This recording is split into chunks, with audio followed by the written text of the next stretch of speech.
Hello everyone, ಎಲ್ಲರೂ ಹೇಗಿದ್ದೀರಾ? Welcome back to my new blog. ಇವತ್ತಿನ ಬ್ಲಾಗ್ ಬಂದು ಯಾರು ಎಲ್ಲೂ ಸ್ಕಿಪ್ ಮಾಡದೆ ಕೊನೆವರೆಗೆ ನೋಡಿ ಅಂತ ಹೇಳ್ತಾ, ಆ್ಯಕ್ಚುಲಿ ಈ ಒಂದು ಟೆಂಪಲ್ಗೆ ಹೋಗ್ತಾ ಇರೋದು ನಾವು ಬಂದು ಇದೆಲ್ಲ ಮೊದಲನೇ ಸಲ ನಾವು ಹೋಗ್ತಾ ಇರೋದು. ಆ್ಯಕ್ಚುಲಿ ನಾನು ಇದೇ ಫಸ್ಟ್ ಟೈಮ್ ಅದನ್ನು ನೋಡ್ತಾ ಇರೋದು. ಆ್ಯಕ್ಚುಲಿ ನಮ್ಮ ಮನೆಯವರು ಸಂಡೇ ಅವರು ಅವತ್ತು ಕೂಡ ವರ್ಕ್ಗೆ ಹೋಗಿದ್ದರಿಂದ ಅವ್ರು ಬಂದಿದ್ದು ಮಧ್ಯಾಹ್ನ. ಆ್ಯಕ್ಚುಲಿ ನಾವು ಮನೆ ಬಿಟ್ಟಾಗ 2:00 2:30 ಸಮಥಿಂಗ್ ಆಗಿತ್ತು. ಆ್ಯಕ್ಚುಲಿ ಹೆವಿ ಬಿಸಿಲು, ಅಪ್ಪ ನಿಜವಾಗ್ಲೂ ಎಷ್ಟು ಬಿಸಿಲು ಅಂದರೆ ಯಪ್ಪ ಕಣ್ಣು ಕೂಡ ಬಿಡೋಕ್ಕಾಗ್ತಿರ್ಲಿಲ್ಲ, ಆ ರೇಂಜಿಗೆ ಬಿಸಿಲಿತ್ತು. ಸೊ ನಾವು ಅದೇ ಟೈಮ್ಗೆ ಇನ್ನೇನು ಆ್ಯಕ್ಚುಲಿ ಈ ಒಂದು ಬಿಸಿಲಿಗೆ ಯಾವುದೇ ರೀತಿ ಟೀ ಕಾಫಿ ಯಾರಿಗೂ ಇಷ್ಟ ಆಗೋದಿಲ್ಲ. ಆಲ್ಮೋಸ್ಟು ಈ ಕೂಲ್ ಡ್ರಿಂಕ್ಸ್ಗಳನ್ನ ಲೈಕ್ ಮಾಡೋದು. ಸೊ ಅದಕ್ಕೋಸ್ಕರ ನಾನು ಬೇಕ್ರಿಲಿ ಒಂದು ಕೂಲ್ ಡ್ರಿಂಕ್ಸ್ನ ತೊಗೊಂಡು ನಾವು ಫೈನಲಾಗಿ ನಾವು ನೋಡದೇ ಇರೋಂತಹದ ಫಸ್ಟ್ ಟೈಮ್ ಒಂದು ಟೆಂಪಲ್ಗೆ ಹೋದ್ವಿ. ಅದು ಯಾವ ಟೆಂಪಲ್ ಅಂದರೆ ಪಂಚಮುಖಿ. ಇದು ಬಂದು ಬಿದನಗೆರೆಯಲ್ಲಿ ಇರೋದು. ಆ್ಯಕ್ಚುಲಿ ಇಲ್ಲಿಂದ ಎಷ್ಟು ಕಿಲೋಮೀಟರ್ ಆಗುತ್ತೆ ಅಂತ ನನಗೆ ಗೊತ್ತಿಲ್ಲ, ಬಟ್ ಫಸ್ಟ್ ಟೈಮ್ ನಾನು ಈ ವಿಗ್ರಹ ನೋಡಿದ ತಕ್ಷಣ ನಿಜವಾಗ್ಲೂ ಒಂಥರ ಏನೋ ಪಾಸಿಟಿವ್ ಎನರ್ಜಿ ಬರ್ತಾಯಿತ್ತು. ಆ್ಯಂಡ್ ನೋಡ್ತಾ ಇರ್ಬೋದು ಫೈನಲಾಗಿ ನಾವು ಇಲ್ಲಿಗೆ ಬಂದ್ವಿ. ನನ್ನ ಮಗಳಿಗಂತೂ ಯಪ್ಪ ಅವಳಿಗೆಲ್ಲಾದರೂ ಇವಾಗ ದೇವ್ರ ವಿಗ್ರಹ ಕಾಣಿಸ್ತು ಅಂದರೆ ಅದನ್ನು ಕೈ ಮುಕ್ಕೊಳ್ಬೇಕು ಅಂತ ಅವಳಿಗೆ ಗೊತ್ತಿರುತ್ತೆ. ಸೊ ಎಲ್ಲಾದರೂ ಒಂದು ವಿಗ್ರಹ ಅಥವಾ ದೇವಸ್ಥಾನ ಕಾಣಿಸ್ತಿದ್ದಂಗೆ ಅವಳು ಕೈ ಮುಕ್ಕೊತಾಳೆ. ಅದೇ ನಾವು ಹೇಳ್ಕೊಟ್ಟಿರೋದು ಅಂದರೆ ಒಂದು ಸಲ ಹೇಳ್ಕೊಟ್ರೆ ಮಕ್ಳಿಗೆ ಅದನ್ನು ಕಲ್ತು ಬಿಡ್ತಾರೆ ಅನ್ನೋದಕ್ಕೆ ನನ್ನ ಮಗಳೇ ಸಾಕ್ಷಿ. ಆ್ಯಂಡ್ ನೆಕ್ಸ್ಟ್ ನೋಡ್ತಾ ಇರ್ಬೋದು ಇಲ್ಲಿ ದೇವಸ್ಥಾನದ ಒಳಗಡೆ ಬಂದ್ವಿ ಎಂಟ್ರಿ, ಬಟ್ ಇಲ್ಲೂ ಕೂಡ ಸುತ್ತ ಬಳಸ್ಕೊಂಡೇ ಬರಬೇಕಾಗಿರುತ್ತೆ.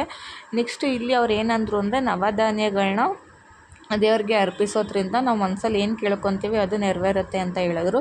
ಸೊ ನಾವು ಅಮೌಂಟ್ನ ಎಲ್ಲೆಲ್ಲೋ ಖರ್ಚು ಮಾಡ್ತೀವಿ, 100 ರೂಪಾಯಿ 200 ರೂಪಾಯಿ 300 ರೂಪಾಯಿಲೆಲ್ಲ ಏನು ಮಾಡೋದು ಅಂತ ಹೇಳ್ಬಿಟ್ಟು ಇಲ್ಲಿ ನವಧಾನ್ಯಗಳನ್ನ ತೊಗೊಂಡು ನಾವು ಒಳಗಡೆ ಹೋದ್ವಿ. ನೆಕ್ಸ್ಟು ಇಲ್ಲಿ ನವಧಾನ್ಯಗಳನ್ನ ಕೊಡೋದಕ್ಕೂ ಮುಂಚಾಗಿ ಇಲ್ಲಿ ಶನೇಶ್ವರ ಅಂದರೆ ಶನಿ ಮಹಾತ್ಮನಿಗೆ ಎಳ್ಳು ಮತ್ತು ಹರಳೆಣ್ಣೆ ಪ್ರಿಯ ಅಂತ ಹೇಳಿಬಿಟ್ಟು ಇಲ್ಲಿ ಎಳ್ಳಿನ ದೀಪನ ಹಚ್ತಾರೆ. ನೆಕ್ಸ್ಟ್ ಇಲ್ಲಿ ನಾವು ಕೂಡ ಎಳ್ಳು ದೀಪನ ತೊಗೊಂಡು ದೀಪನ ಹಚ್ಚಿ ನೆಕ್ಸ್ಟ್ ಮುಂದಕ್ಕೆ ಹೋದ್ವಿ. ನೆಕ್ಸ್ಟ್ ನೋಡ್ತಾ ಇರ್ಬೋದು ಇಲ್ಲಿ ಚಂದ್ರ, ಬುಧ ಮತ್ತು ಇದೇ ರೀತಿ 9 ಗ್ರಹಗಳಿರುತ್ತೆ. ಅದಕ್ಕೆ ಅದೇ ಮಾಮೂಲಿ ನವಧಾನ್ಯಗಳಿರುತ್ತೆ ಅಲ್ವಾ, ಅಕ್ಕಿ, ಗೋಧಿ, ಹೆಸರು ಕಾಳು, ಉದ್ದಿನ ಕಾಳು, ಇದನ್ನೆಲ್ಲನೂ ನಾವು ನಮ್ಮ ಮನಸ್ಸಲ್ಲಿ ಏನಾದರೂ ಕೇಳಿಕೊಂಡು ಅರ್ಪಿಸಿದ್ರೆ ಅದು ನೆರವೇರುತ್ತಂತೆ. ಇದು ಒಂದು ಅಲ್ಲಿನ ನಂಬಿಕೆ. ಸೊ ಅದರಾಗೆ ನಾವು ಕೂಡ ನವಧಾನ್ಯಗಳನ್ನ ತಗೊಂಡು ಅಲ್ಲಿನ ದೇವರುಗಳಿಗೆ ಅರ್ಪಿಸಿದ್ವಿ.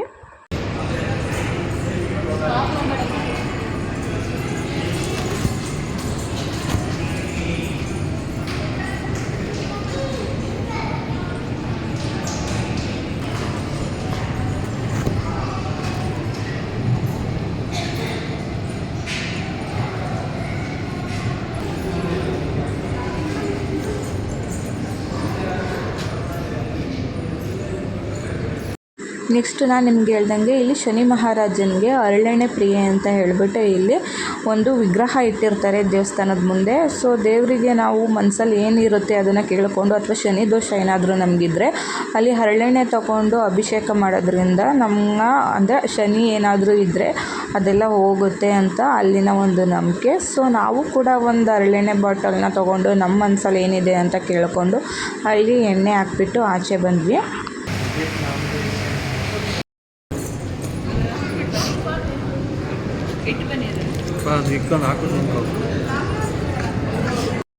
ಮಗಿ ನಿಂತ್ಕೊಳೆ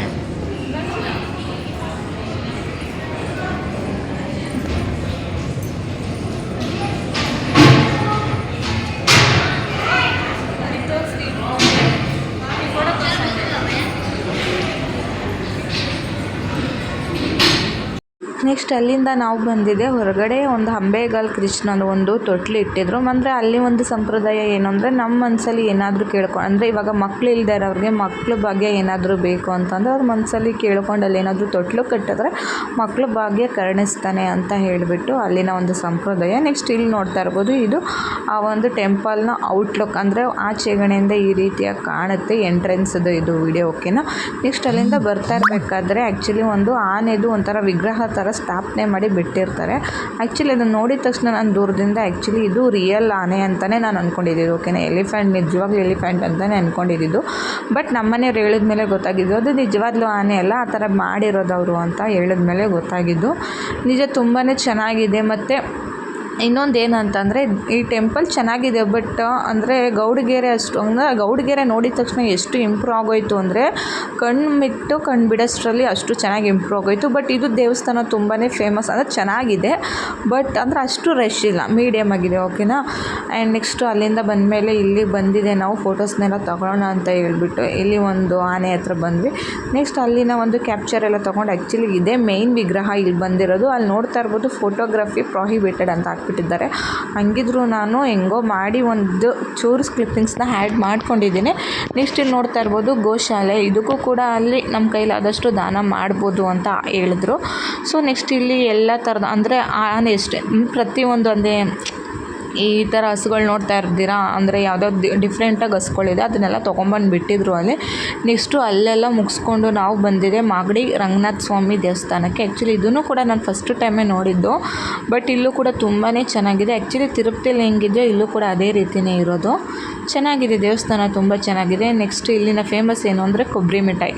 ನಿಜವಾಗ್ಲೂ ನಾನು ಆ್ಯಕ್ಚುಲಿ ಆ ಒಂದು ಸ್ವೀಟ್ನ ತಿಂದು ತುಂಬ ದಿನವೇ ಆಗಿತ್ತು, ಬಟ್ ಇಲ್ಲಿ ತೊಗೊಂಡ್ಮೇಲೆ ಅದ್ರ ಟೇಸ್ಟೇ ನೆಕ್ಸ್ಟ್ ಲೆವೆಲ್ ಆಗಿತ್ತು. ಅಂದರೆ ನಾವು ಯಾವಾಗ ಸ್ಕೂಲ್ಗೆ ಹೋಗ್ತಾ ಇರಬೇಕಾದ್ರೆ ರಿಪಬ್ಲಿಕ್ ಡೇ ಅಥವಾ ಇಂಡಿಪೆಂಡೆನ್ಸ್ ಡೇ ಟೈಮಲ್ಲಿ ಕೊಡೋರು, ಆವಾಗ ಆ ರೀತಿ ಟೇಸ್ಟ್ನ ನೋಡಿದ್ದು ಬಿಟ್ಟರೆ ಈ ಟೆಂಪಲಲ್ಲೇ ನಾನು ಆ ರೀತಿ ಟೇಸ್ಟ್ನ ನೋಡಿದ್ದು.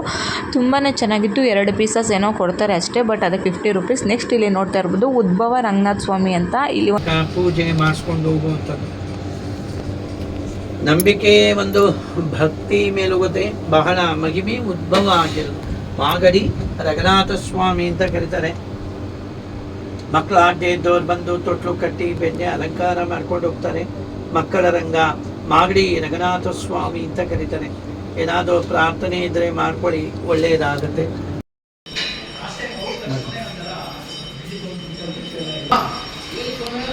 ಒಳ್ಳೆ ಎಂಜಾಯ್ ಮಾಡ್ಕೊಂಡು ಬಂದ್ವಿ.